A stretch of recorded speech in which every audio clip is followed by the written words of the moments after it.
Однажды, в один прекрасный день, 4 суровых воинов находились на прекрасной свадьбе племянницы. Они обходят нас с правого фланга.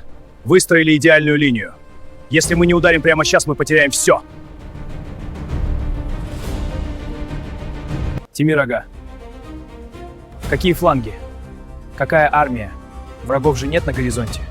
Кто наступает? Родственники со стороны Кудалар сватов! Они прорвали оборону и идут прямо к главным казанам. Их цель — наш Устукан. Господи. Если они займут центральную юрту первыми, нам достанутся одни ребра.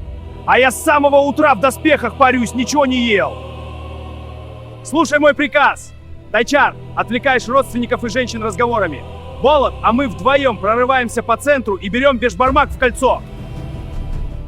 Батыры, мясо подали! В атаку, джигиты, Никубо!